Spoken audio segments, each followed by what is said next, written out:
Hello,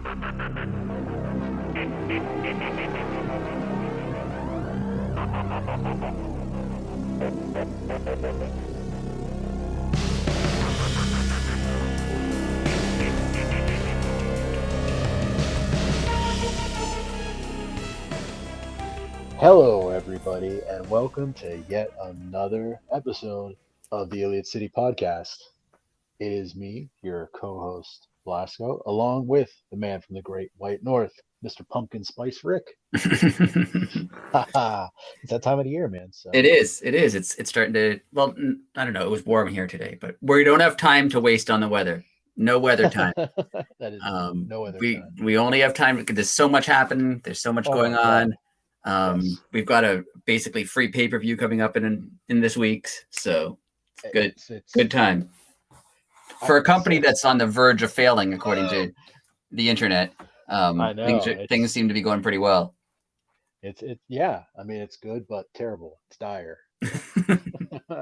I just want to say it. I'm not going to make this a whole thing. I know I every week, like, you do an intro and have an outline, and I'm just like, here's a random tangent I'm going to go on. That's all right. I don't care. But this is my random tangent for right now.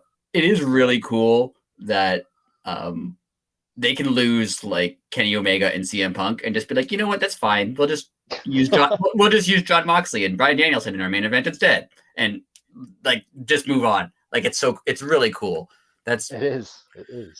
For as much as people say, and I do understand some of the arguments that the roster's big, but there's benefits to the roster being big, and this is another one of those benefits.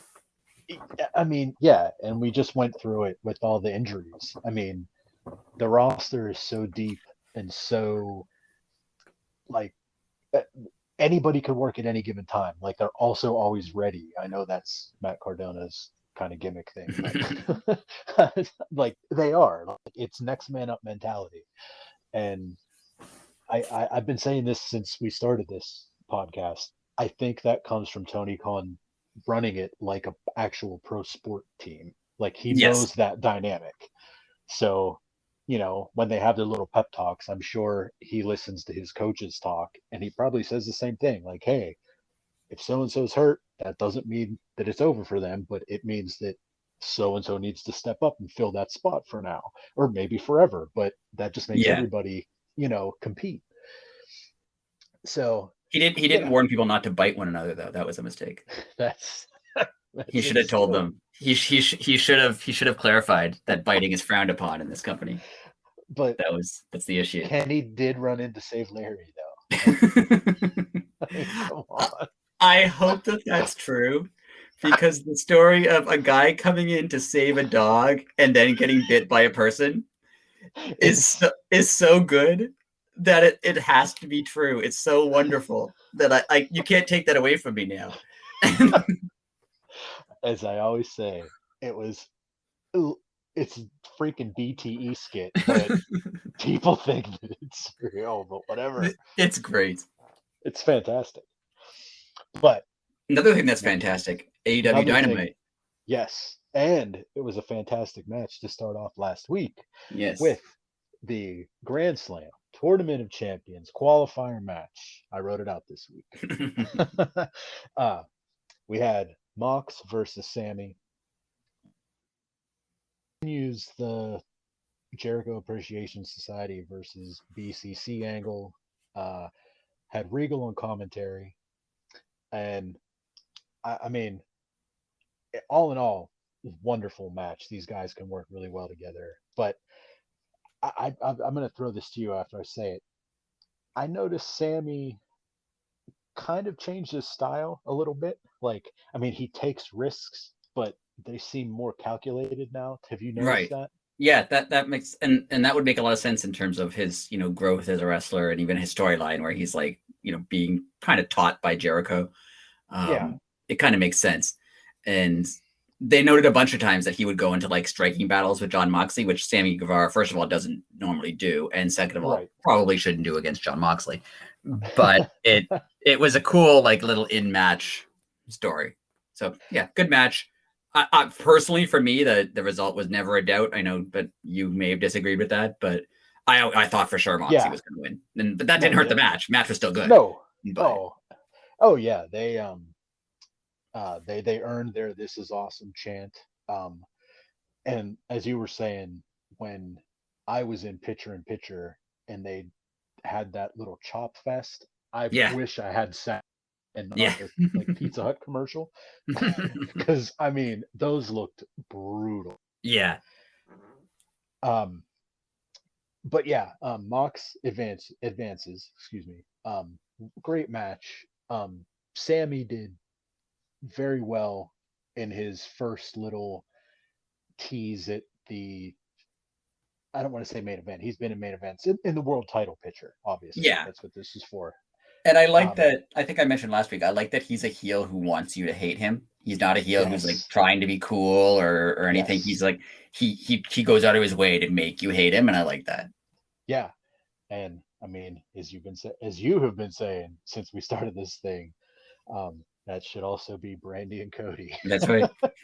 But he refused. Now he's not allowed to bleed. Triple H said, "I that I actually feel bad for him because he missed the two. They did announced war. This is not a WWE podcast, but they announced right. war games for Survivor Series. And Cody, you know, I'm assuming loves war games. He's the one who Yes, wanted it in AEW.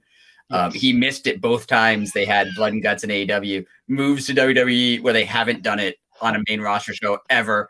Gets injured, and then they go, you know what? War games. it's all part of the plan." Wow, that is not that. I mean, it's funny, ironically, but I do feel bad for him now that you say that. That sucks. um, but moving on, like you said, we got a lot to talk about. We do.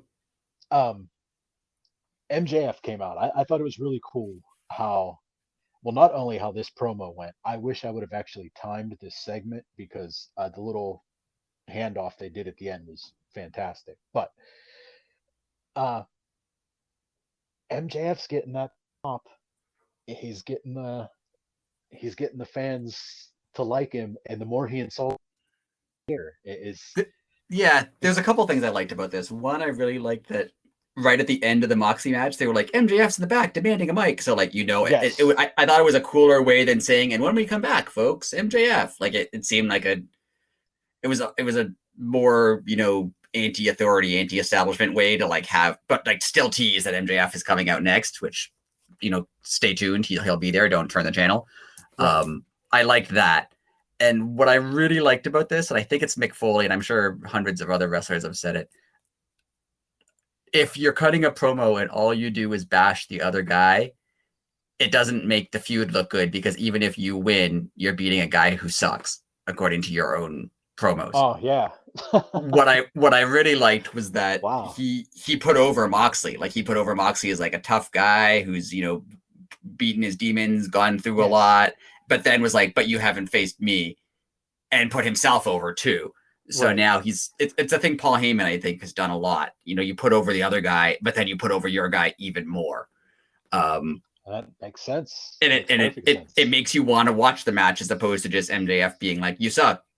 So if you suck, why do I want to see you wrestle? Exactly. Right. Yeah, so yeah, and I like that they brought up their old feud, their 2020 feud, when he mentioned there's no election signs. Yes. You haven't seen this version of me before. Like it was. Yes. This is probably MJF's best promo, I would say.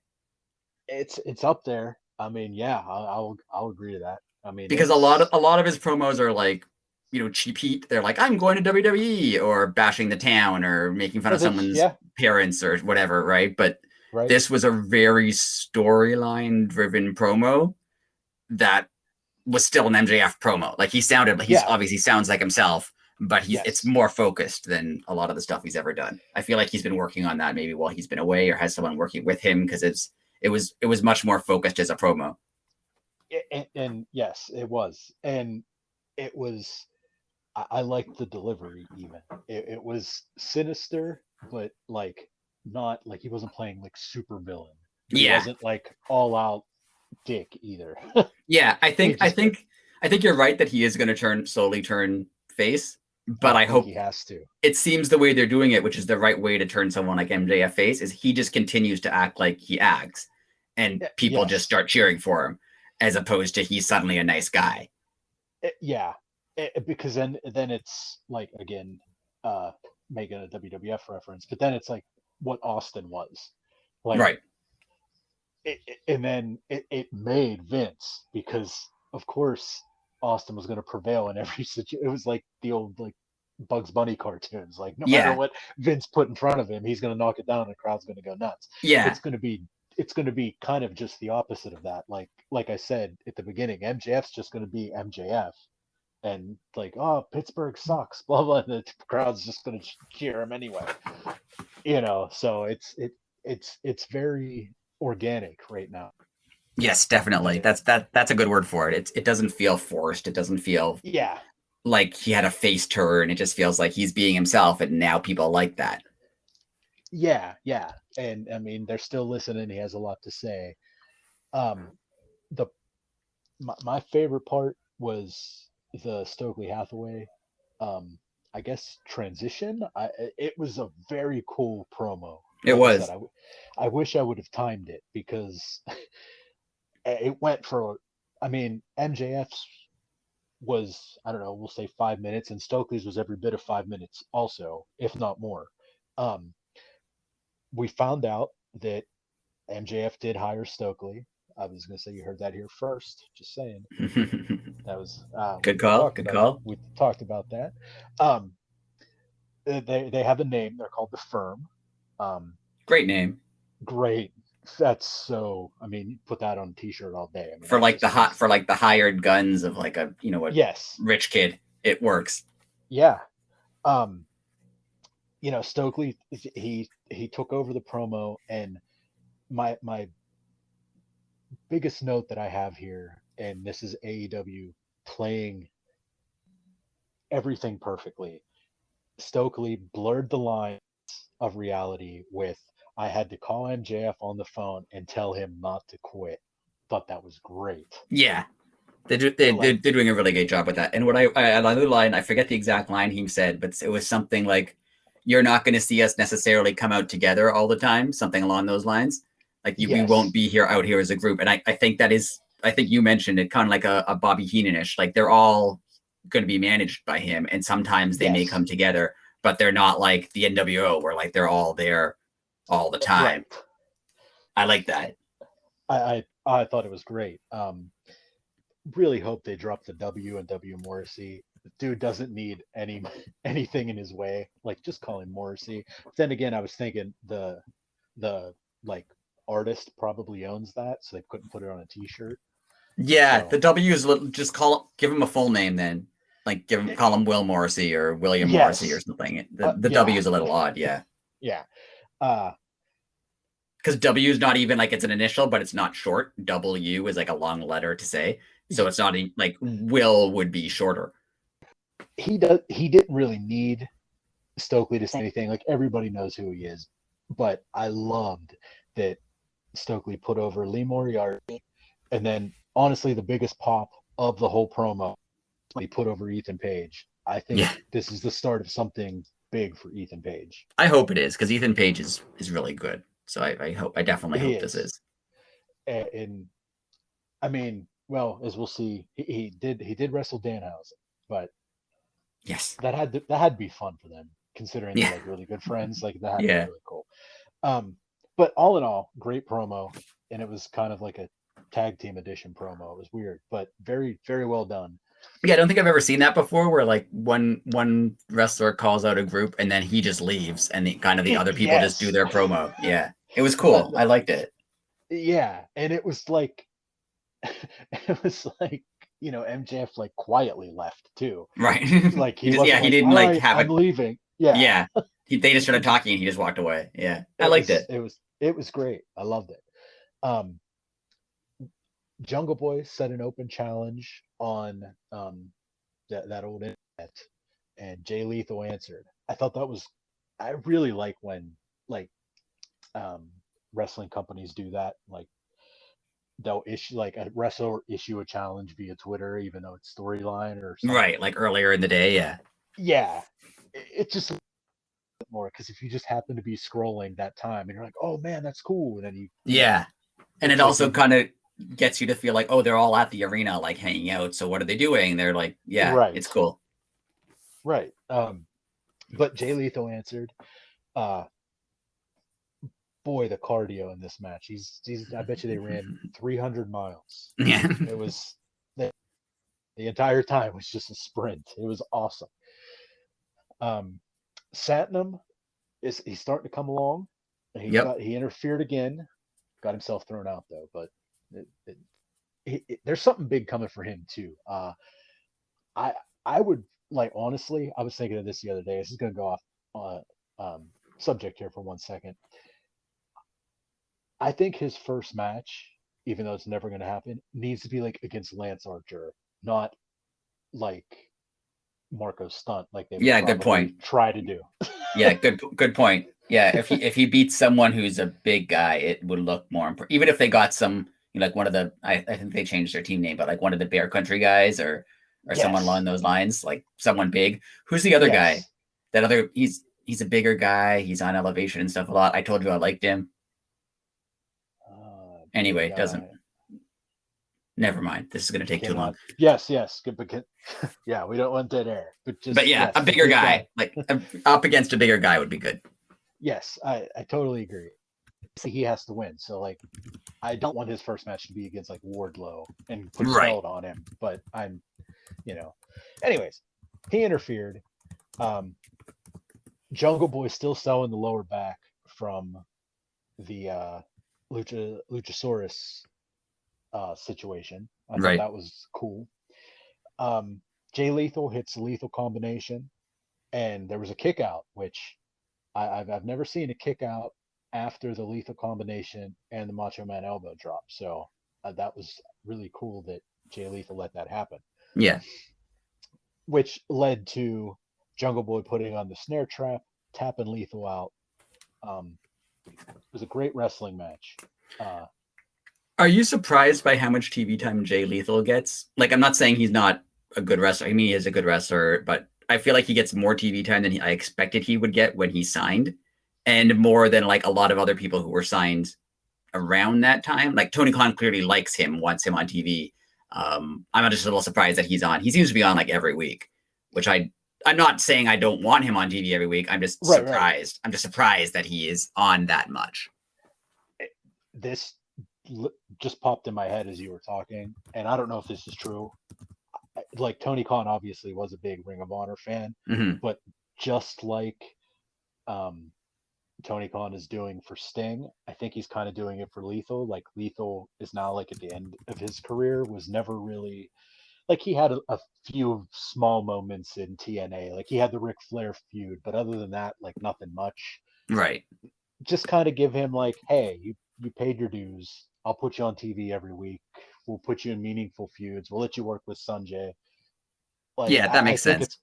I that's just my personal opinion as you said that, but I like it because he was my favorite guy in Ring of Honor, so I'm never going to complain about it. And JD Drake was the guy I was talking about. Oh, okay. Oh, I love JD. I like him. I haven't seen him much other than like a few matches he's had in AEW. Like I don't know anything about his pre-AEW career, but from what I've seen, I like. And I feel like he would be someone who could probably have a good match with Satnam Singh. Guaranteed could have. He would make Satnam look very good. He's very good at that. And he's a big guy, so like it would look impressive. It would look impressive if Satnam Singh beat him. That would be let's go. We had a training montage between Action Bronson and Hook, but we finally got the hat trick. Hook spoke for the third time. I like this promo. It's great. Action Bronson was like, that's what I was just going to say. I was wholeheartedly when it started, I was getting ready to laugh and make fun of it. And he actually cut a very good wrestling promo. Yeah, he did. And Hook put the exclamation point on. I mean, all in all, it reminded me a little bit about, The Simpsons, like Dredrick Tatum, when he's like, I'm going to definitely make orphans of his children. It reminded me of that line. I don't know why, but it reminded me of that. And the follow up to that line in The Simpsons when they go, well, they have a mother, and he goes, I just assumed she would die of grief. So oh, that's why The Simpsons rules. Such a great. I don't know why, but it reminded me of that. Like he's just a tough guy who's like, I'm gonna make orphans of your children. Hey, Let's But I go. liked it. It was good. It was very good. I was not aware until last week that Action Bronson was actually a huge pro wrestling fan. So No, I just read like an interview with him today that said that, but yeah, I had no idea otherwise. yeah, same here. I I mean, thought they there's just like paid for the rights to a song and had. yeah, and like there's pictures of him like at the ECW arena in like 94 and Oh, cool. 95. Like, yeah, it was been around.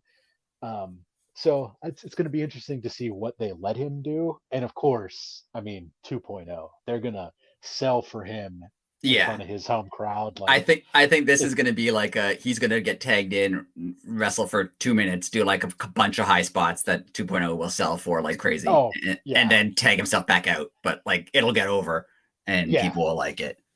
And 2.0 will do a yeah, great job. but totally, totally.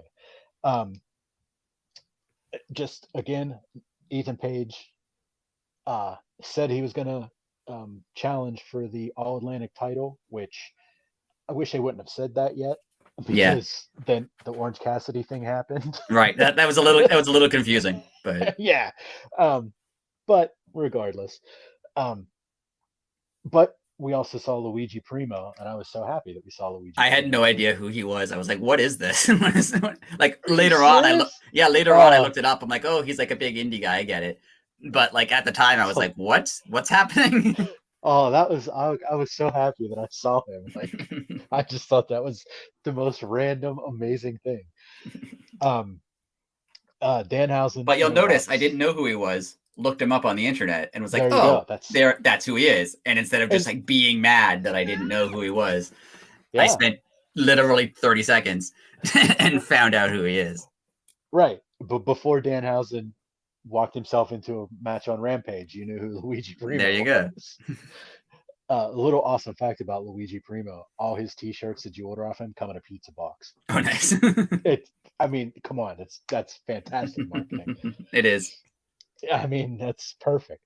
Uh, I thought Matt Hardy cut an amazing promo about Darby and how like they're kind of on the same path, Mhm. blah blah blah, and then he challenged him to a match on Friday, or not challenged him. I'm sorry, it was leading into their match Right. on Friday. Again, I thought it was a decent little promo. Made a lot of sense. And I like And how they tease stuff or hype stuff up that's happening on Rampage on Dynamite. It makes a lot of sense. yes, yes, it does. As we should have specified this at the beginning. Since so much happened this week, we're trying to go a little faster. So a lot of these promos we're just not necessarily dusting over, but we're not hitting them as in depth as we have been. So Right. probably should have said that 20 minutes ago. And we're But probably assuming that you watch the show. exactly. And if you don't, and we're your source, we apologize. Yes. um, But stay tuned for yeah, I don't know whatever we're gonna do. Witty banter and random tangents. random tangents and witty banner. We've got a lot of that. Yes. Um, And some not how, so witty banter. that's also true. Powerhouse Hobbs and hold on, I don't want to get his name wrong. Versus Matt D. I I'm gonna say this. I love when AEW does this. Just puts a random local indie guy on national TV. Yeah, I like it. Of course, Matt DiMartino was not gonna do anything against Powerhouse Hobbs, but Right. he wrestled on TNT. Yeah. Like, I do think one day they're gonna do like a like a WWF oh, like absolutely. 80s thing where Yeah, the jobber wins, like the yeah, random nobody. Like that's how they're gonna introduce somebody. Is he's gonna be some nobody in a squash match and he's gonna win the match. yep. But that was not this match. Yes, that was not this match. And the match was probably took less time than that little prediction did. Yes. uh, But then Ricky but Starks, so cool. what? That was Well, such a. Oh, sorry. yeah, No, sorry. Go ahead. yeah. I was gonna say not quite. Not quite. Hobbs got the mic, and as he started, the "We Want Ricky" chant started, and Yes. he answered. Oh, that was Yes. the coolest part. It was a really like cool entrance for Ricky Starks, like coming out through the crowd and like throwing off his sunglasses. It looked really good.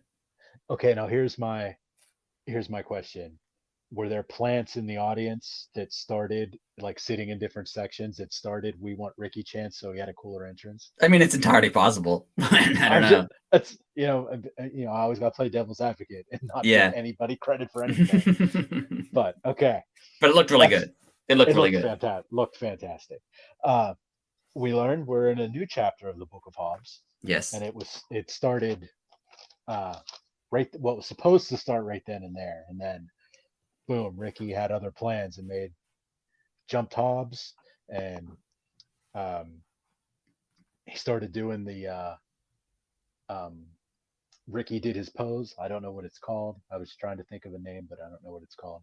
The Ricky Starks pose.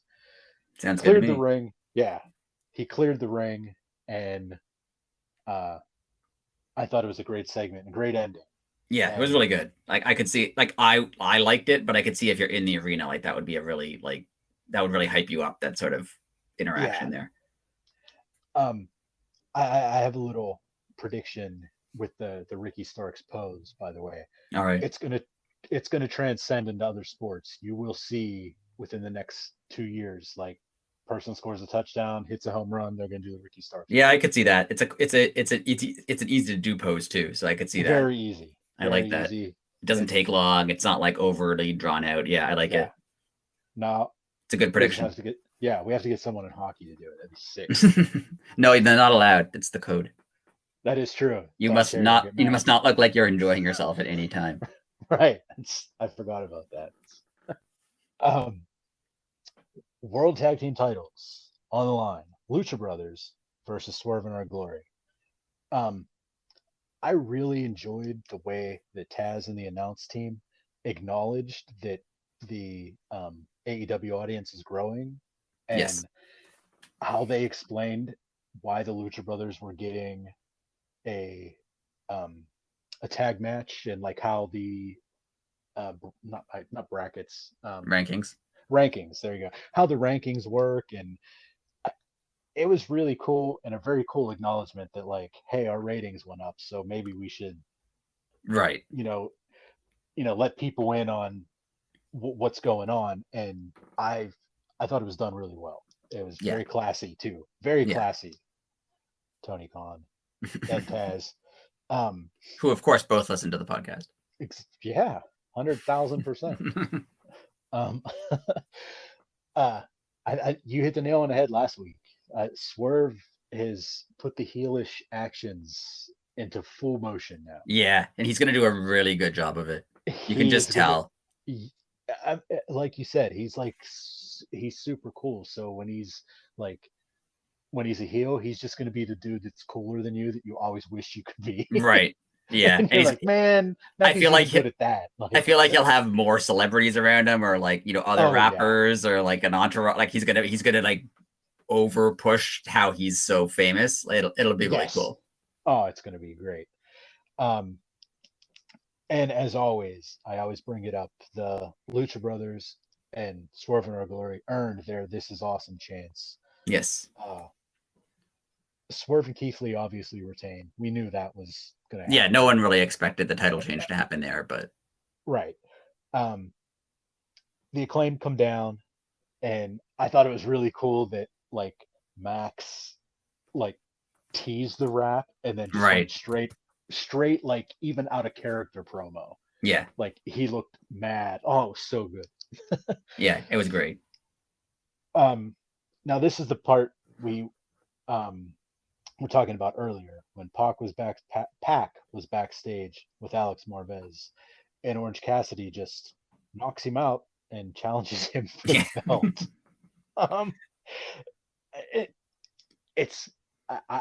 I mean, obviously they're planting the seeds for Ethan Page to do this eventually. But why this? Like, I mean, I don't know, like Ethan might have like a sprained ankle or something and might not have been able to challenge. But also, I bet Ethan Page was kind of upset that he like attacked Luigi Primo, and he attacked Luigi Primo instead. And he's like, "Oh, I could have just hit Pac, and then I would have got instead of facing Danhausen, I would have got myself a title match. Should have just hit him. Why wasn't I thinking?" Right. I mean, I always love that in wrestling where like they have a complicated ranking system and they have it where you have to win a number one contenders match. And then some championships just like you punch me backstage, so you're the number one contender now. right. You made me mad. Yeah. So I'm just challenging you now. Yeah. Oh no, I get it. But we get the announcement at Grand Slam night one, I think. It's Pac versus Orange Cassidy. And it'll be a good match. It just the way it came about was a little strange. Yeah. Serena Deeb, Britt Baker versus Athena and Toni Storm. I mean, you put Serena Deeb and Toni Storm in a ring together, and you're going to see technical chain wrestling, and that's how this match started. And please let them feud. That 5 minutes they were together was great. I think that they might be, because it seems like they're gearing up for something with Serena Deeb. I mean, the announcers put her over all match, like this match and last week. They put her over a lot, and then she got the win. Yes. So I mean, it was a tainted win, but she still got the win. So I feel like they're priming her for something. Yeah, which would be great. I mean, if they had a Toni Storm Serena Deeb feud, that would be. I'd love to see that. Oh, I'm totally all in. And we had another wrinkle in the fabric of the Jamie Hayter Britt Baker dilemma, which I really like because it's logical. Like Jamie Hayter's mad at her, but not that. Like she's not going to take her out right now. Right. And I like that it's a women's storyline that's not about a title. That they're having there's title storylines, but then they have another storyline. Like they can have more than one storyline going at a time, which I like. And Jamie Hayter's good. Oh, she's wonderful. What do you think about Toni, the champ, getting pinned? I know some people were upset about that. I've been saying this since she won it. I think they're gonna play off of like Mox defending and like he was winning everything and doing everything. I don't want to say they're going to make Toni look weak, but her getting pinned is saying that, hey, anything can happen. Right. So I'm not saying that she might stay the champion from now until Rosa comes back, but they just planted that little seed in you. Maybe that's a little foreshadowing that the belt before Rosa comes back. Yeah, I had no problem with it. I thought it made sense for that reason. I thought it made sense because it was like it was not a clean win. Exactly. It made sense to me. Yeah. And now if she's losing singles matches, like non-title singles matches, that I would find weird. But if it's a tag match, I'm fine with that. Exactly. And then the main event of the evening, we had the Grand Slam Tournament Champions qualifier. I hope it's longer next year. They need to do it again next year and add like the year to it. So it's the Grand Slam Tournament of Champions 2023. And then have a Dynamite bracket and a Rampage bracket. So it's like the AEW Dynamite Grand Slam Tournament of Champions 2023 second round qualifying match. Yes, please let that happen. Danielson versus Jericho 2. Regal on commentary. It was a 50-50 crowd. And I mean, as you always say, Danielson's good at everything. And Jericho might be the most professional wrestler, even though that's Brian Myers' gimmick. I apologize, but I think Jericho is like he's at a career like I don't want to say renaissance, but like this is some of the best work he's done in recent times, like in the last 10, 15 years. Like this is he's getting better somehow. Like he's improved a lot in the last, which is weird to say for someone like Chris Jericho who's been wrestling forever. But his last like year of wrestling or whoever has been really, really good. It's been like unreal. Yeah, like a step up from what he was doing, 2 years ago or 5 years ago. Like it's gotten better. Yeah, like it's like it really like I know people make me alive because they think that the locker room is bad and I don't. But it really must show you the difference in locker rooms. Maybe not as much now that some people left, but the locker room in WWE must have been really bad for a really long time. people like Jericho were. I mean, Jericho was still giving you 100% in the WWE ring, but when you can breathe again, and it just puts life back into you. Like I think that's what Yeah. he's experiencing too. And even Same with compared to Moxley. like, but even compared to like his reign as like AEW champion, like he's better now than he was then, and that was like 3 years Absolutely ago. Like that wasn't true. that long ago, but he's gotten better from then. It's like he got in better Very shape, true. and he's got like he seems like he's like refreshed. Like whatever he's doing now, he's enjoying and he's really into. Well, that's half the battle too. He has much lighter schedule, and That's with true. Yeah, the schedules it. must be a difference for, especially for someone like Jericho who's wrestled thousands of matches.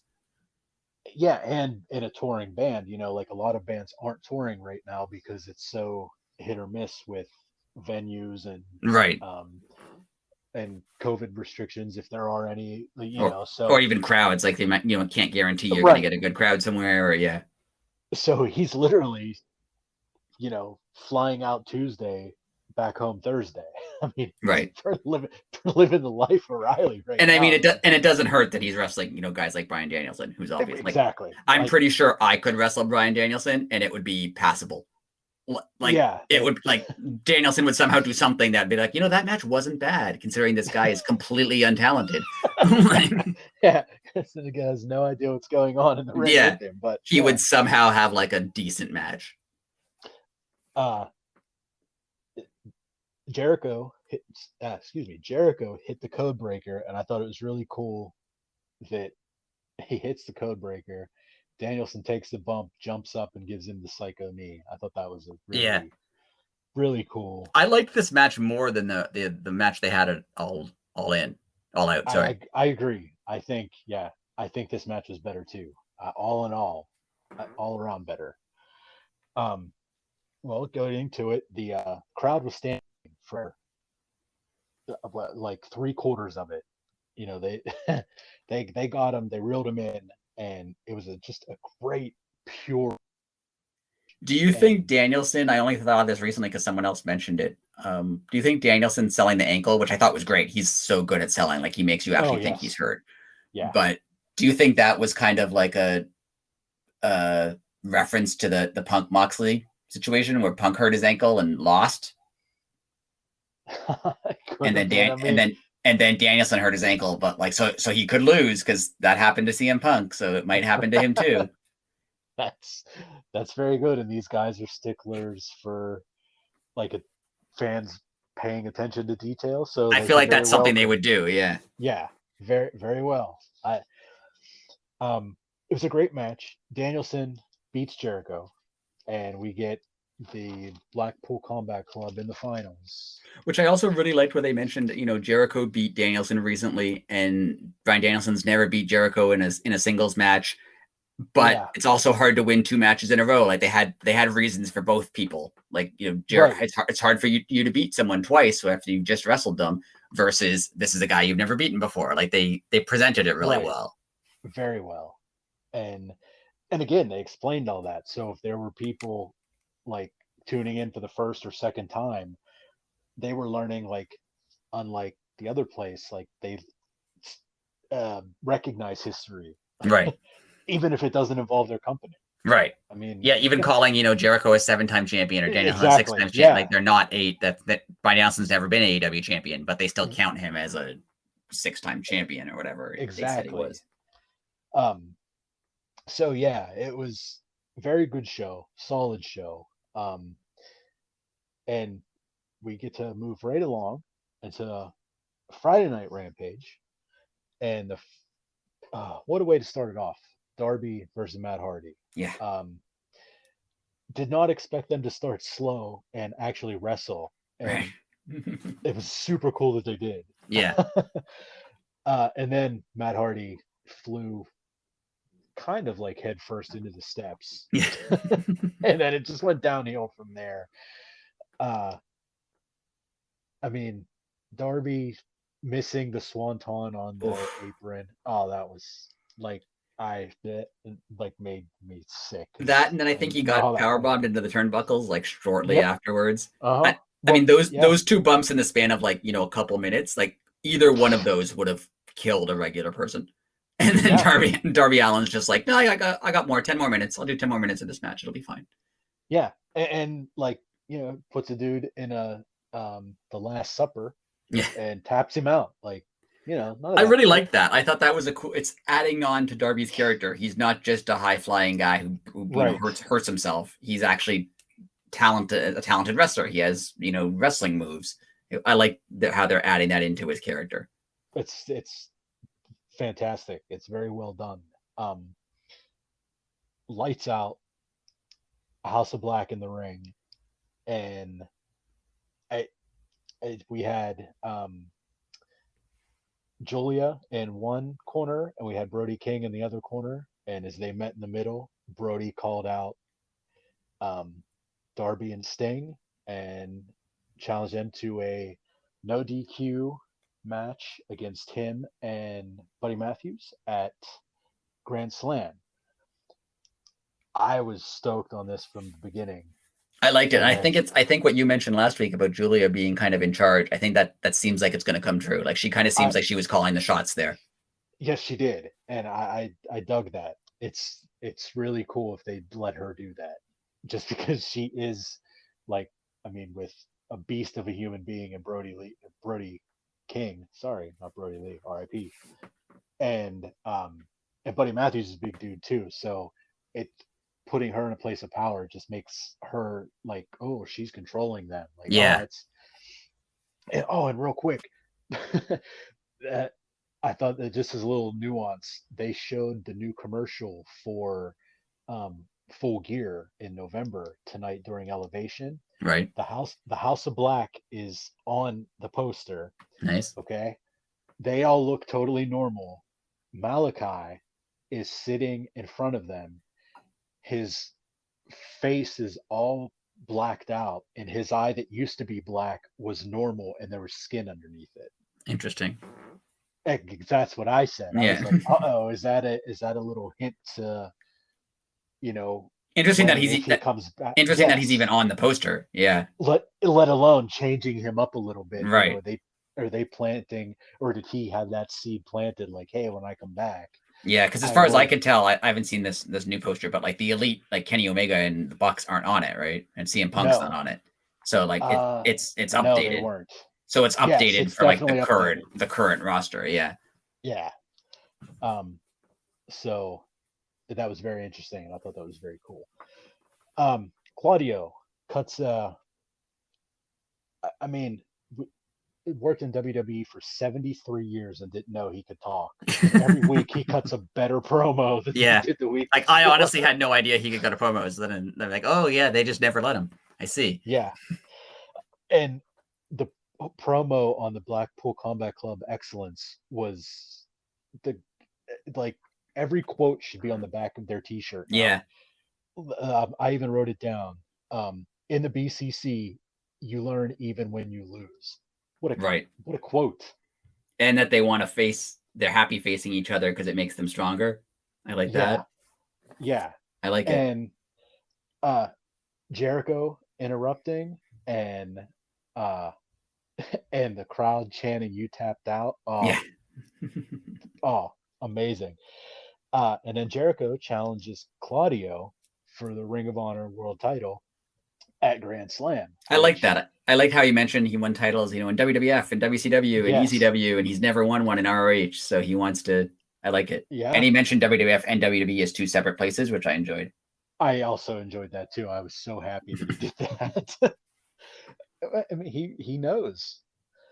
And then we got what I would say was probably the promo of the night next. And I think Jade planted a little seed. Jade backstage saying, there is literally no one left for me to beat. Yeah. Diamante steps up to the plate. I had no idea who she was until she mentioned until she named herself. I was like, oh, okay, this person. And I wasn't against it. Like she was doing fine, but I just didn't know who she was. She's a very good wrestler. And then she mentioned her name, and I was like, oh yeah, I've seen her before. But on the big stage, they're putting Jade in with the vet Not that Jade can't carry herself, but Diamante is, this is Jade in front of 20,000 people. I Right. mean, it's bigger. And was Jade at the last Grand Slam? I have to look it up. I don't know. Yeah, I can't remember if she was or if she wrestled or not. But regardless, if she did, it was one time, like that Right. she was in front of 20 plus thousand. So I like that they gave Diamante that, even though she's probably going to get squashed. But No, I don't think she did. Doesn't look like she did. Okay. So this is Jade's first time in front of an enormous crowd. Right. Um, so I like I said, I like that they have the vet in there. Now, do you think that was a tease for something that we might maybe get a little surprise? I mean, maybe because Grand Slam? it does seem like they're hinting at like a debut, or though she's on the Rampage half of it, and they wouldn't do like a big debut on a taped show. But it could be like a smaller debut, like someone from Impact. But I don't think it's going to be. It's not going to be someone massive because I don't even know who would that. Yeah, because it would leak. Yeah. Well, it would leak. Like they're Right. not going to have. Interesting then. But we'll see. Yeah, we will see. We had Willow Nightingale versus Penelope Ford. Willow might be like up there with Danhausen and being over. Yeah, I really like her, and Willow. everyone loves her. Is she actually signed, or is she? I haven't heard her that she was actually signed a contract. They never released the Willow Nightingale was all elite. Yeah, but she works for them an awful lot, so I really don't know. But they usually put that out when someone signs. Right. Maybe they're waiting for like they're waiting with Wardlow. Like maybe they're waiting for her to get a big win or something, and then do it. That's true. That's true. Yeah, they had a nice back and forth match. Penelope's double back handspring elbow. Again, I don't know if she's working with Danielson and Regal, but just the way she delivered that move now as opposed to the way she used to, it's way more fluid and makes way more sense. Yeah, and she has improved a lot. Yes, in the last she's been away for a while, but even before that, yes, and her last year of wrestling has been much better, and that could be experience. Maybe it's just she's had more time to wrestle and more TV time than she had in the past, but she's definitely improved a lot. I mean, I love how insane Kip Sabian looks, and I love that they put them back together. I love it. I thought that maybe they'd keep them separate, but I like that they're together.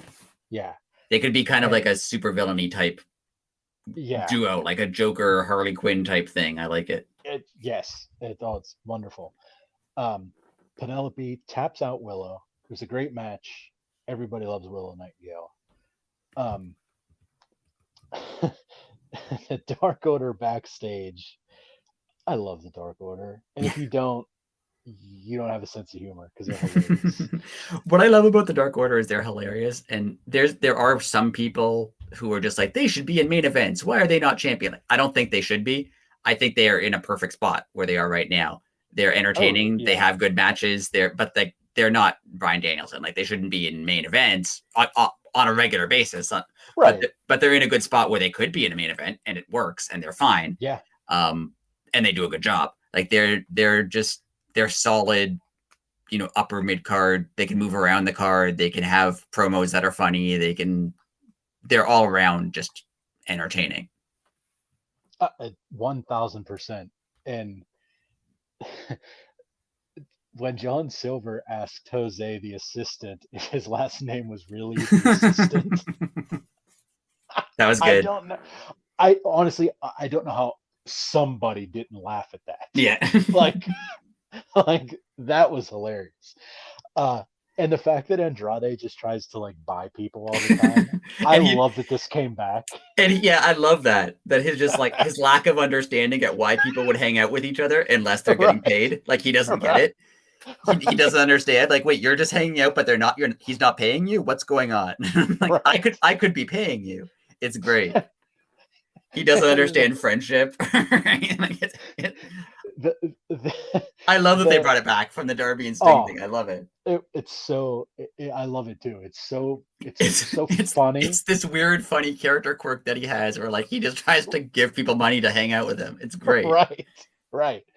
And his lack of understanding whenever Evil Uno is like, dude, he's not for sale. And he's like, yes, but I want him. It's great. Yeah, it's so awesome. It's hilarious. And that's just a wonderful segment. And Andrade, the way Andrade acts, he's totally serious. Like he's not joking. Yeah. Like he's yeah. And when he kept telling Sting, I want the kid. And he's like, dude, I don't pay him. It's so good. Let's see. We have Ethan Page versus the man Danhausen. That pop that Danhausen got when his music hit. I mean, people complain that he doesn't win, but does he need to? No, I don't think he does. I think he's in a position like Dark Order where he could be in any spot in the card. He's entertaining. He can move up and down, and people are still going to like him. He's not over because of his wrestling. He's over because of everything else. And that's what's making him his money. So like, save him. Let him. He's like 90. Right. Like just keep making him make T-shirts. Like it's the best. It's so good. And guys like that are really important for a wrestling company. I mean, guys like Dark Order or Danhausen who like they're entertaining, they're over, but they're like, in the not to go over how great the Attitude Era is because it has flaws, but like they're like an Al Snow or Too Cool, where they're like those guys weren't going to win world championships, but they could be in a main event and it would work, and they could be in an opening match and it would work, and they could just be cutting promos. They don't even have to have a match; they can do whatever, and it's over and people like it. So yeah, I'm glad they're there. They're important. They get the crowd into it.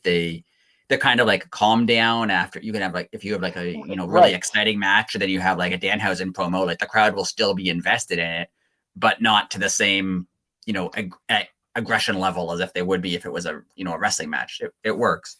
Exactly. It works so well, and it's going to save his body too. Like we always talk about, he doesn't have to do what Darby does, or there's just no need. I feel like he doesn't even have to wrestle. And it would be, and he'd still be over. Like people would still want to see him. 100%. Yeah. I mean, it's like he releases a YouTube video every few weeks, and instantly it's like 200,000-300,000 views plus.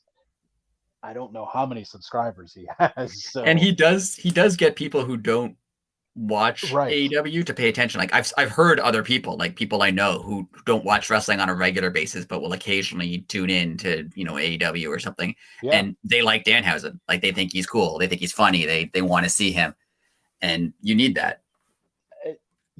I forget where I read it. It was a quote from somebody, and I remember it was no, I don't remember. Anyways, they said Danhausen is basically like Mickey Mouse. Right. He is like, he hits every generation from the most, like a small kid could love Danhausen. I mean, it's even in his gimmick that he doesn't swear, so you can make more money. Right. Right. Danhausen is safe to show a kid.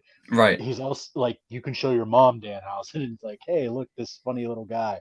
Yeah. And then like the hardcore fan just like loves Danhausen because everybody loves Danhausen. Right. He's just funny. Like he's just entertaining. Like overall, he's just like an entertaining guy.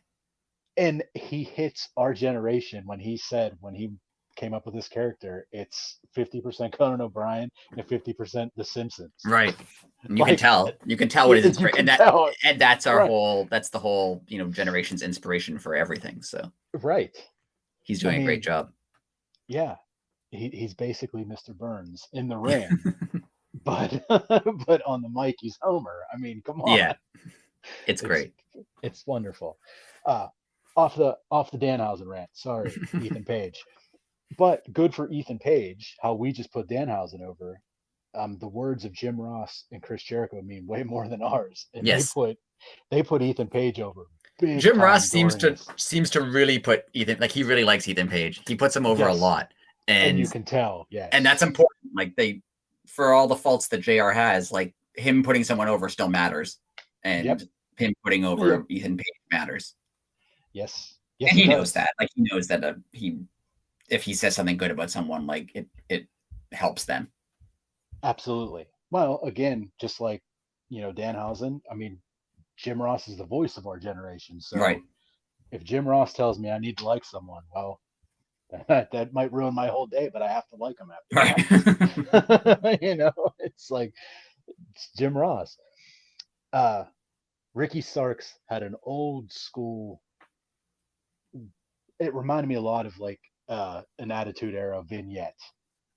He was like kind of outside or maybe on a deck or a patio. Yeah. And he just said, Hobbs, it ain't over, dude.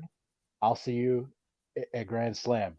Simple and to the point, but it was perfect. I really like this. I was surprised when Hobbs beat him, especially when Hobbs beat him as quickly as he did.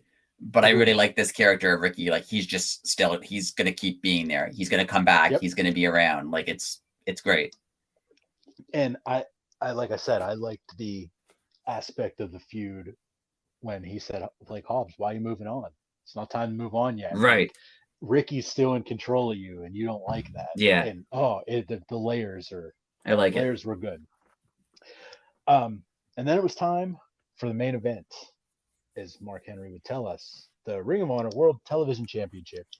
Josh Woods versus champion Samoa Joe. Ian Riccaboni on commentary. I'm going to give Josh Woods a lot of credit here. It was a great showing for him. Yes. And a great showing for, well, not only Ring of Honor, but like actual wrestling. Yeah, I was wrong about the type of match it would be. I think last week I said I thought it'd be more of like a big man, toughness match. Yes. I thought but it was much more technical wrestling match, and I knew that they could do that. I just didn't think that's the way they were gonna take this, but it worked. It worked totally, and for it being, it's like for the match starting at like 20 to 11 on a Friday night when that's usually my bedtime. Yeah. A wrestling match kept me invested. I mean, it was really well done. And I think JR was taking a shot at WWE when he would just like, I don't know what promoter in the world wouldn't want Samoa Joe on their roster.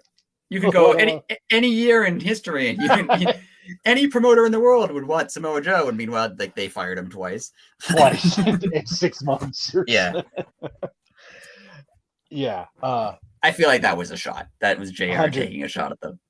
100,000% JR taking a shot at up north. Yeah. Tony Nese interfering. I thought was a nice little touch. They're the heels. They're of course they're going to interfere. Yeah. But it didn't matter. Joe wins, but Nese attacks again, and then Woods, they get the best of him. Josh Woods and Tony Nese, not necessarily destroying Joe, but they kind of had the upper hand there. Yeah. Wardlow came out and they kind of teased I want to see the Samoa Joe Wardlow tease.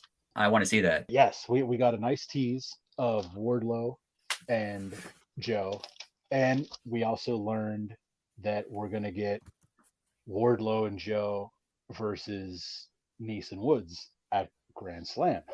What a team Wardlow and Joe are going to be. Like that's right.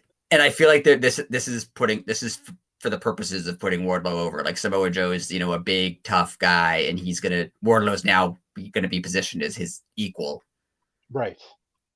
And kind of elevate. I mean, not that Wardlow necessarily needs elevating because he's very over, but I feel like this is kind of done to put him in the same category as Samoa Joe, who is, for modern wrestling fans, one of the recent legends. Yes, I totally agree with that. I hope they don't team. No, I don't think they will. But I like how it makes sense for them to be together, how they're each kind of feuding with one of Mark Sterling's guys. Yeah, I think it'll be a brief thing. And I feel like it's going to end with them against one another. Not even like a heel turn for either of them. I just think it's going to be like, okay, we're done with them. So we're done with them. So like, let's face each we are other now. next. Yeah. Yeah. Yeah. Hey, let's go. This card for, Yeah. Unbelievable. for Dynamite and Rampage. And all this happening in one night. My God, if you're there in person. Yeah, I know that Jeez. there's a legitimate point to it that AEW kind of builds their cards in the last week, like they kind of rush the show. I get it. I get that they kind of built this card over the last like 2 weeks and not a longer term. Right.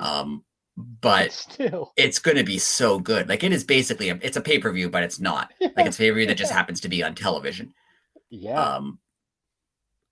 Like it could if this was the card for All Out, you'd be like, yeah, that's a good show. Like you would like, yeah, it's at that level. Me and you were texting back and forth. I think one of us said and the other agreed that it might actually be a better card than I think it All might Out. be. Yeah. Yeah. I mean, some of these matches might be better. I mean, well, we're gonna start at the top. We get the finals on Dynamite Grand Slam now. We get the finals for the world title, which Mox versus Danielson. I don't care who wins this. No. Do we want to make predictions? Or yeah, I think we should. Over the card? Let's make predictions so we can see how wrong we are next week. Okay, well then that means I have to care about this all of a sudden. Okay, well I'll say Danielson just because. I'm gonna have to stay with Mox. I thought Mox was gonna be. I picked Mox from the beginning to win this, and I'm gonna stay with him. And especially because of MJF's promo on Wednesday, it seems like he's gearing up for a feud with Moxley. I mean, that could be a swerve. Like they could be trying to push the feud between, so you don't know who's going to win. But I think Mox is going to win. And that's the sole reason that I picked Danielson, just to be different, because I think we're going to agree on. And I wouldn't be upset if Danielson won. Like you said, here. It doesn't matter who wins the match. Like this is going to be a good match. I feel like there's not that many matches on the Dynamite version of Grand Slam, so I feel like this match is going to get a long time, and it could be one of the best matches of the year. I agree.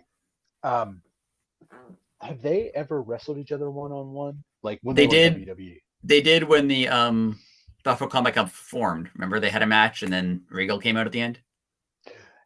Well, yeah, but I meant in WWE. Oh, in WWE, one-on-one? I don't think so. I mean, Dean Ambrose was never positioned as like a main event type guy. Yeah, that's true. There, okay. So I feel like I know they had tag matches. Like the Shield was against Danielson and some other people, but if they did have a singles match, it wasn't like a big singles match. Okay. So the big matches between them in singles competition has only been in AEW.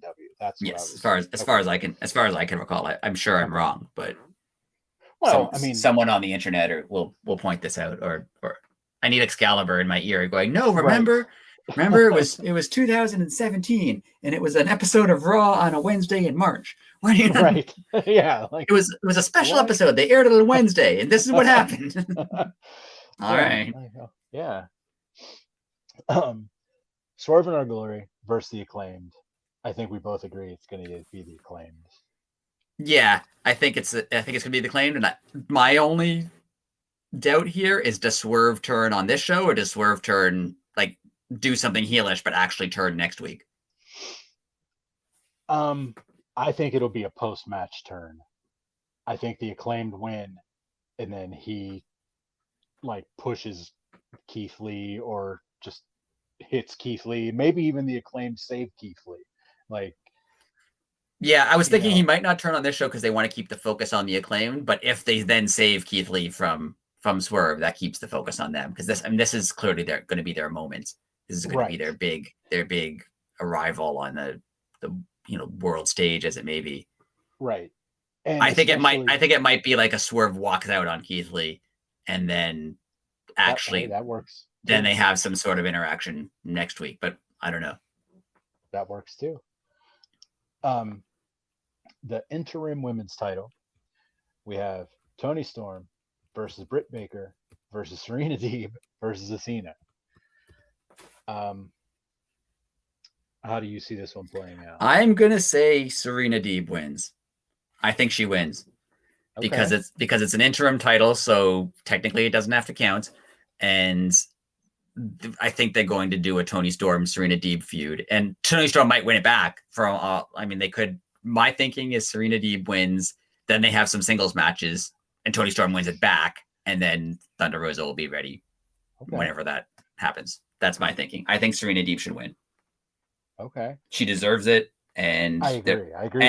And they're positioning her as more of a threat than they have in recent times. That is true. Okay, well, to play devil's advocate, I will say Toni Storm retains. Yeah, those are the two options. It's not going to be Britt Baker or Athena.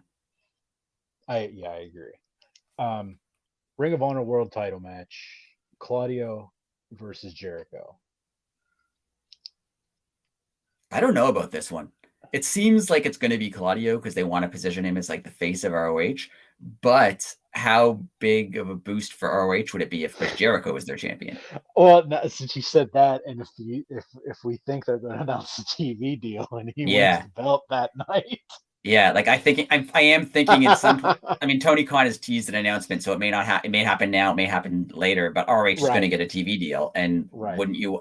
Just like they had Jericho as their champion when they got Dynamite, maybe they want Jericho as their champion when they launch whatever ROH's TV show is.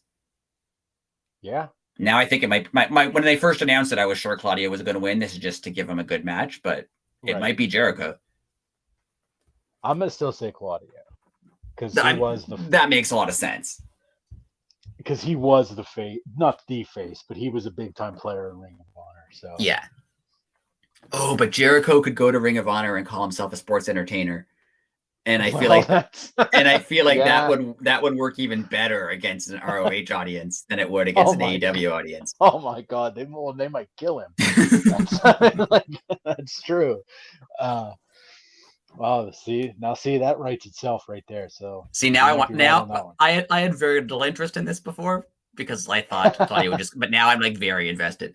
Now I want to see it. Yeah, well, right, that makes sense. The All Atlantic Championship, Pac versus Orange Cassidy.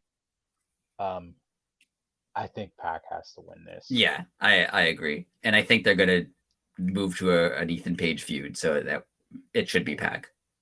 It'll be a good match. I think Orange Cassidy's there to give him a good match for the title because it hasn't had that many big matches. So, but yeah, Pac wins. Yeah. Okay. Then that was Dynamite. We're going to move on to Rampage, and we have the TBS title, Jade versus Diamante. I mean, it'd be awesome if Diamante. Yeah, but I think there's no. I think there's no. Unless there's like something's gone horribly wrong. I can't see Jade losing. Like she's not going to lose like this. If she's going to lose, it's going to be a feud, not just like a one match thing. Yeah, but something's up with this match. There's something. She did say she was going to bring someone, didn't she? Diamante said she's going to bring someone from the 305. I don't know what the area code that is, but New York, I believe. Like she's from New York. In New York though? No, Miami-Dade County 305. Oh, Miami. I'm not even right. Wow. I know New York is 212. I know that. So who's from Miami?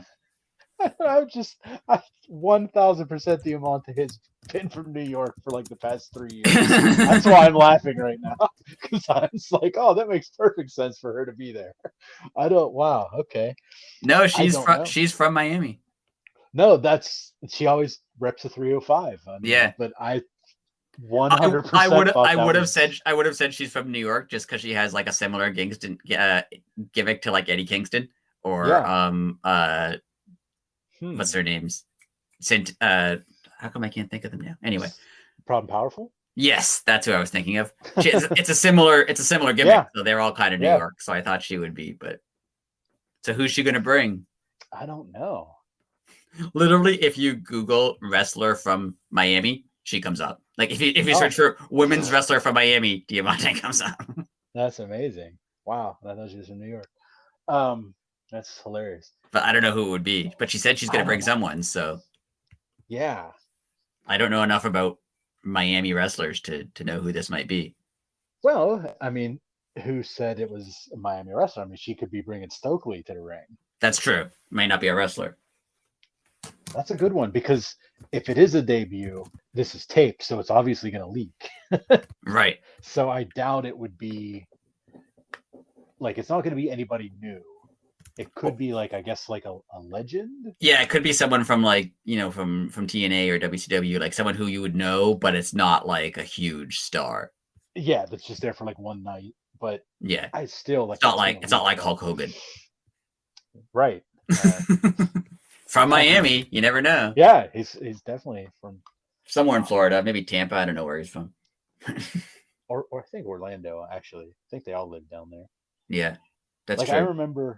I remember watching like one of those Legends of Wrestling on the old WWE network when it was still on the internet, and I forget who it was. It was Michael P.S. Hayes was talking about there was a housing plan down there that like Hogan, Brutus Beefcake, the Macho Man, Michael Hayes, and like someone else lived in. Like, imagine if you lived there, how awesome that would be.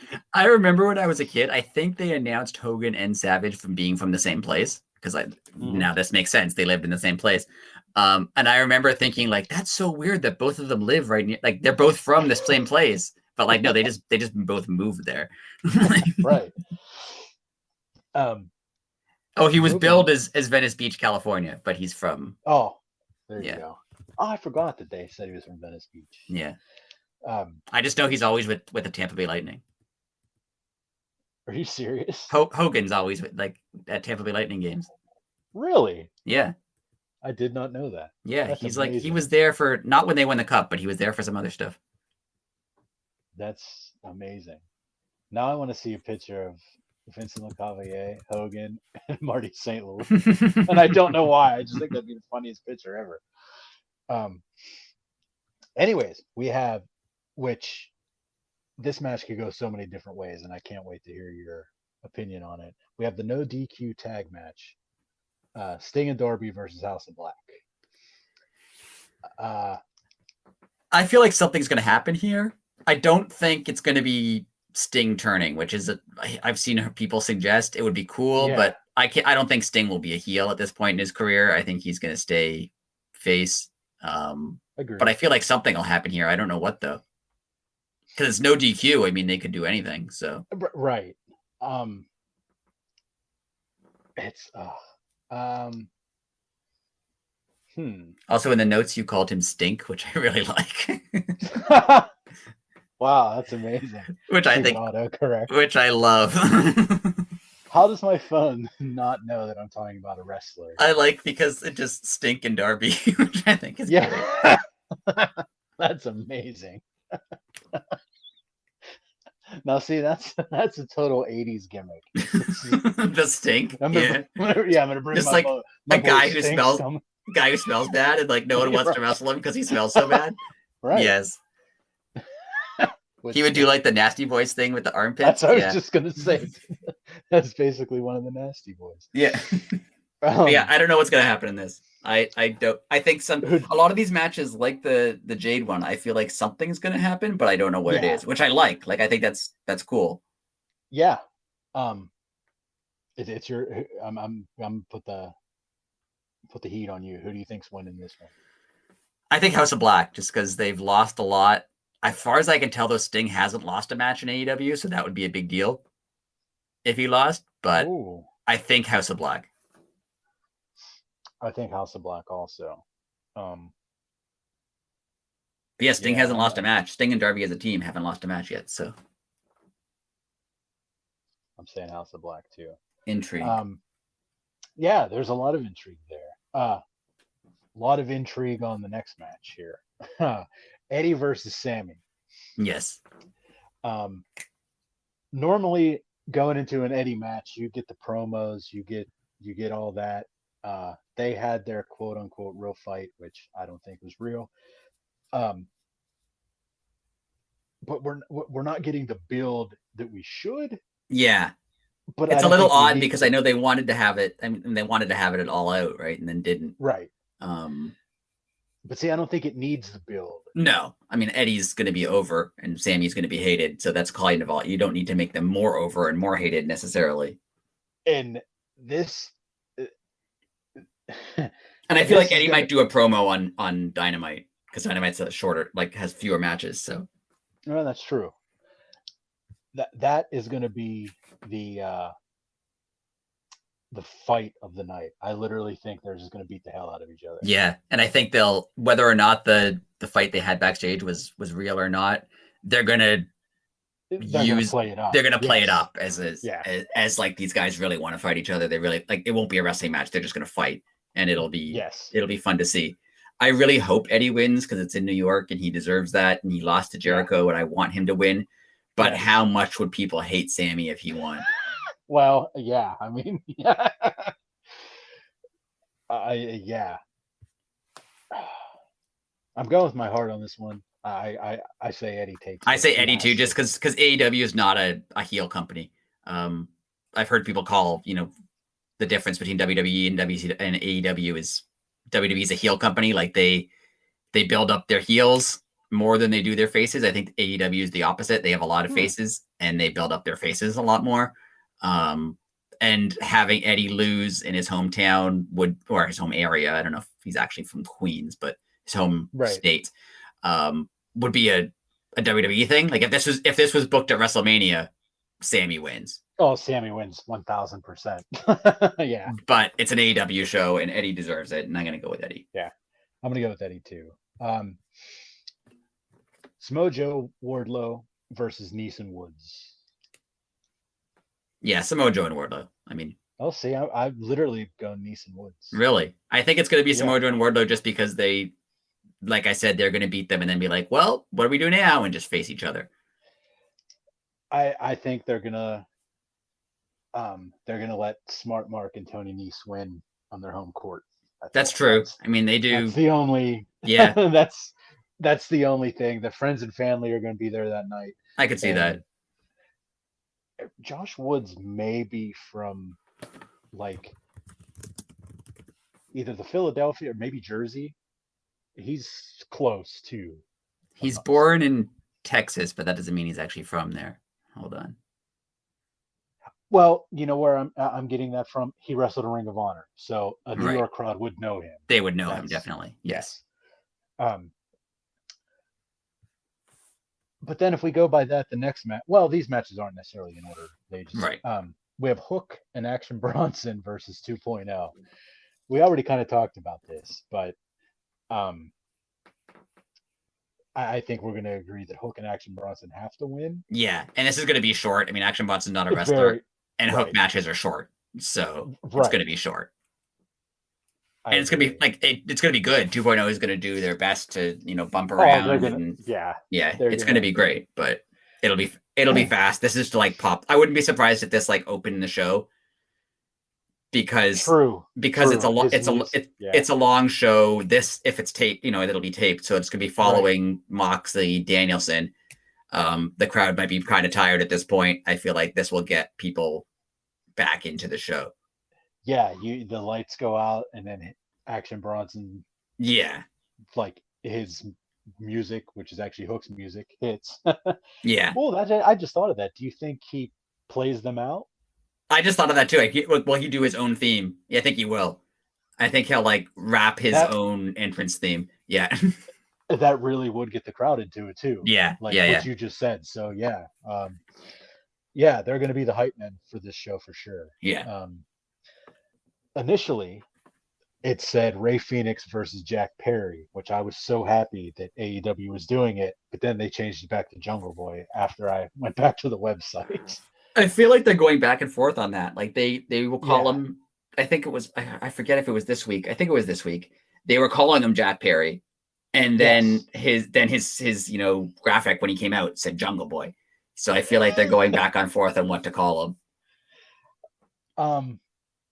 I like what JR does. Like Jungle Jack Perry works for me. Jungle Boy Jack Perry, yeah, it's great. Calls him everything. Yeah, it works. It works for me. And he could easily drop the boy as he gets older. Right. I have a theory on this match, so All right. I'll go to you. Well, I'll go to you first. Who do you think's going to win? I think Luchasaurus interferes and That's my theory. And Ray Phoenix wins. I think that's it. 100% my theory. Yeah. And not to like, or Luchasaurus interferes and like just beats, like it could be a no contest. Maybe he just comes out, like Kane. If he's going to be Kane from 1997. Maybe he just comes out and destroys both of them before the match even starts. Right, just comes in and knocks. I don't see AEW doing that because they pride themselves more on their wrestling matches. But maybe like towards the end of the match, he comes out and just crushes both of them. Maybe, I don't know. That'd be very interesting. But I definitely think he interferes. Yes, I agree. I know Christian's hurt, but I want him to come out and like cut a really bad, a really awful, like really mean promo in front of that crowd because they would react really well. I really hope they do something like they put him in like, even though he's not in the hospital, like they put him in a hospital bed and he just like cuts the heel promo like, look at me. That would be great. You like, yeah, that would be great. This is why I hate you. And for some reason, your mom, and just like, yeah. Hobbs and Starks too. Again, I think we both agreed how this is going to go. Yeah, I think this is where Ricky Starks gets his win. Yeah, because we need the third match. Right. And Ricky Starks gets a win, but maybe it's like a really dominant match by Hobbs, and then Starks pulls out a win, but then they have a rematch. Like Hobbs will say, I beat you up all match, so let's have another one. And they do something with a gimmick, like a no holds barred or a falls count anywhere or something. Yeah. And then, I mean, there's not much more to talk about since we both agree on that. The last match, which, excuse the pun, is like the wild card of the entire. Like we know 4 of the 20 people that are going to be in it, and it's interesting because I like how they spun it. Like MJF is the number 1 contender, kind of whenever he wants to be, and this is for a match at a certain time. They didn't say when that time is, but right, yeah, it is. They said like at a set date and time, which is weird that they didn't name when it would be, but that's fine. Right. I mean, they could just say Dynamite in 2 weeks or whatever, right? And it would be 100%. Yeah. I mean, I wish we knew who was. I mean, obviously they'll probably tell us on Dynamite. Yeah, probably on Dynamite they'll tell you, but like, I don't even know how it works. Like, is everybody in the ring at the same time? Is it like Royal Rumble style? Is it like how? Well, I know it's not like the casino where like there's the. Yeah, it's not the suits. They called it a battle royal versus anything else. So battle royal would mean all in at the ring at the same time. Typically. That's what I thought too. Now, where do you think? I mean, we already kind of figured out how the show is probably going to start with Action Bronson, but where do you put that on Rampage? Yeah, this would be my other choice for starting the show because it's kind of like a big match, but it's not too big of a match. It's a lot of guys. Like it'll get the crowd interested. Maybe halfway through, like maybe the second hour of Rampage when it's getting late. And I forgot this is 2 hours. So yes, it could, because I mean, this is going to go second hour for the crowd. This is going to go till midnight, right? From 8 till midnight. So yeah, like by 11 o'clock, they're going to be tired. So maybe throw that in the second hour. Yeah, it'll probably actually go later than that because I think Eddie and Sammy might be the main event. Eddie and Sammy are definitely the main event. Yeah, when I was at AEW though, I didn't get out of there till it was a little after 12 actually. Yeah, so this is going to go a long time. So yeah, they need something to pump up the crowd. And unless they're just doing a 4-hour show. I feel like they'll just do a 4-hour show. I don't think they're going to do Dark and Elevation. That would be too much. Just my thinking. I think that's too many things. I agree. Because that extra hour, like I would have definitely left. Yeah. Like my body could not take anymore. I couldn't talk. I screamed too much. Yeah, they don't want like they don't want a half-empty building by the time Rampage is over. Right. So, but yeah, that's I don't know who wins. My thinking, I don't know who's in it. Who are the four? Who I are the was four just who are in it? hold on, it's on the graphic. Just start talking about something.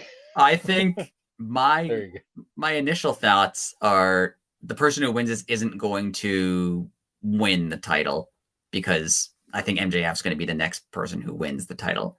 Agreed. So my thought is this match is going to be more along the lines of it'll be the first challenge for the new champion. And That's a good point. And if that's how it's going to go, I think I want it to be Miro. I really do. I think Miro deserves a title shot. I think whether Danielson or Moxley wins the belt, Miro would be a great first opponent for either of them. But I don't know.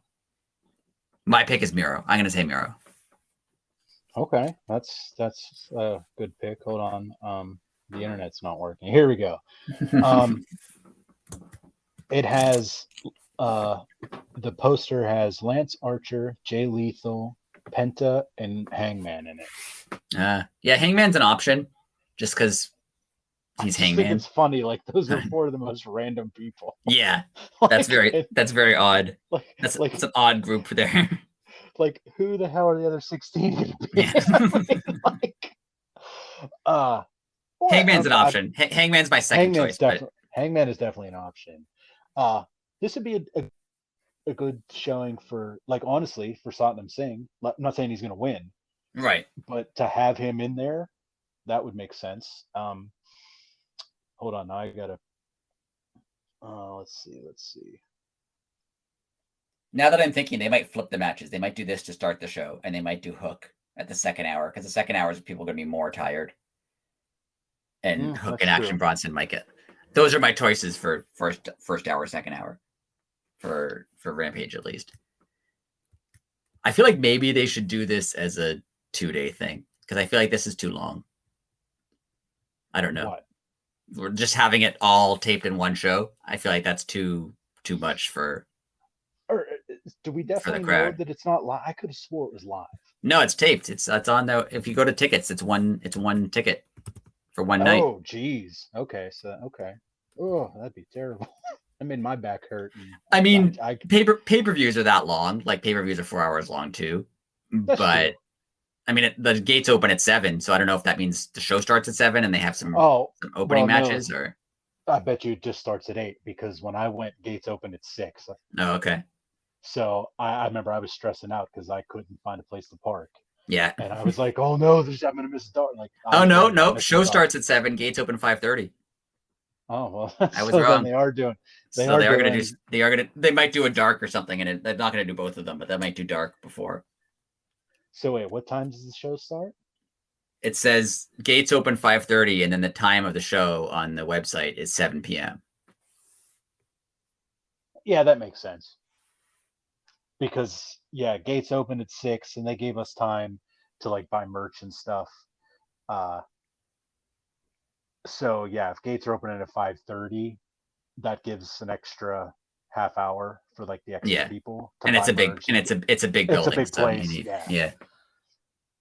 So that okay, but still, dude, that's so long. So, I know pay-per-views are that long, so like I mean, but pay-per-views sometimes the crowd even dies out. I mean, at All Out, the crowd was kind of, if it wasn't CM Punk, I think in the main event, I think the crowd would have been more quiet than they were. True. But AEW puts on good shows, so maybe they'll keep them involved. So who's your pick? My pick's Miro. Who's yours? I'm just like, I'm literally going through the roster in my head to see like who else could be in it that's like worthy. If it's not on any of these shows either, like that's the other thing. Like, they're not gonna like double book somebody, right? And the only person who's really like out with an injury is Adam Cole, and I don't think it's gonna be Adam Cole. So, like I'm going back and I'm trying to like look for names. It won't happen, but can you imagine if it was like they just brought Kenny Omega? He's not suspended. He's in this match. Like it won't happen, but that would be fun. Oh, it'd be amazing. Jeez. I think it kind of could be anyone because I think they're not going to win, and I think it could be a chance to like when Brody King won the Royal Rampage match that they had. Like he wasn't going to win the title, but it was Correct. a way to promote him and push him a bit. So You maybe it'll be like QT Marshall. Well, hold on. I'm looking at my, just so I don't get this wrong here. You know what? Since I'm gonna go bold. I'm gonna say Ethan Page wins it. Okay, yeah, that'd be cool. Yeah, I'm gonna say Ethan Page wins it. I'm gonna write that down because that sounds good. I'd be down with that. Because I agree with what you said. Like the person's obviously not gonna win the title, but you give somebody a good rub. Yeah. Yeah. I like it. It's going to be a good show. It's going to be a wonderful show. It's I mean, it's going to be nonstop. I mean, it's 4 hours, but I mean, every belt's on the line. Yeah. It's basically except the trios titles. Yeah. Correct. AEW's website isn't very good, is it? I don't think so. I'm looking at it now, like trying to see, like the top story is Rampage results, and like that, yeah, put them on there. But like, why are you not talking about Grand Slam? That's actually hilarious. Their website's not very good. It's because you have to follow Tony Khan on Twitter. That's right. They do a lot of. I mean, if you follow them on Twitter, they do a lot more on Twitter than they do. I mean, their website is basically just results. Like, there's no news stories really. There's no like. Let's see. I'm on it right now. There's no previews of shows. There's not much. Their latest news, you're right, from 3 days ago. They don't even update it every day. That's amazing. Their website is not very good. Wow, it is not at all. And like again, we're not don't want to talk about WWE, but like WWE's website is updated like minute. Like it's updated immediately as soon as things happen, right? So it's a little weird that AEW's isn't. I know they do a lot of stuff on Twitter. I like their Road to shows, like the countdown shows they do on YouTube are good. It's just a little weird that their website isn't that good. Oh, Road to this week is gonna slam. Yeah, it's gonna be good. This is a big week. I mean, it's a big week even without all the stuff that happened outside of the ring. It would be a big week, but with everything that's happened, this is a chance for AEW to, get a lot more people interested, get a lot more people watching, showcase a lot of new talent. It's going to be good. It's going to be very good. I'm like AEW doesn't update their site to the point of Thunder Rosa's still the champion, and I was like, I'm looking at the rankings, and I was like, oh, they haven't been updated since August. I was like, I don't know what they're doing. I don't know who their web guy is, but Tony, because I know you're listening to our podcast, hire us. We'll do it. I'll update your website for you. We'll do a great job. How to do that? I'll learn. I mean, I do a better job than that. I mean, that was hilariously funny. But do you have anything to add before we call it a day? I don't think so. I'm excited for the week. I think it's going to be good shows. I know we spent a lot of time talking about the crowd and how they're going to be tired, but I think that's a legitimate fact. That's a legitimate thing to deal with. Yeah. But that doesn't mean the shows aren't going to be good. I feel like they may not get the crowd reaction that they deserve if they're on this long of a show. But hey, it's going to be a hot crowd because it's New York. It's a big stadium, so it'll be good. And the AEW crowd in general is usually pretty good. Right, for sure. But yeah, this week is nuts. So that's about it. So, we want to thank everybody. We've been doing fantastic numbers. Like really good numbers. So let's keep that up. Yes, like, share, subscribe, retweet. I don't know, whatever thing young people do to like get other young people to pay attention to things. Do that. Yes. Review the podcast. Follow us on Twitter. We'll be there. Follow you back. Yes. Please keep it up. We're keeping up our end of the bargain doing this once a week. So And if there's anything you want us to talk about, or let us know on Twitter. We're on Twitter. Well, if there's anything you want to hear, or don't like, or wish we did differently, or wish we did more of, let us know. And real quick, I've been meaning to say this for 2 weeks. When I love looking at the analytics, and it blows my mind that people in multiple other countries listen to this. People in Ukraine, A, thank you for the listens. B, it was awesome that you guys stayed vigilant and, listening to our little podcast during that has to be the most gnarly thing ever. So, thank you, but also like, that's nuts that you found us to me. Like, but everybody, hit us up on Twitter. We'll follow you back. We'll interact. That pretty much was the week that was AEW. And, welcome to Grand Slam week. And we will talk to you after Grand Slam. So until then, later.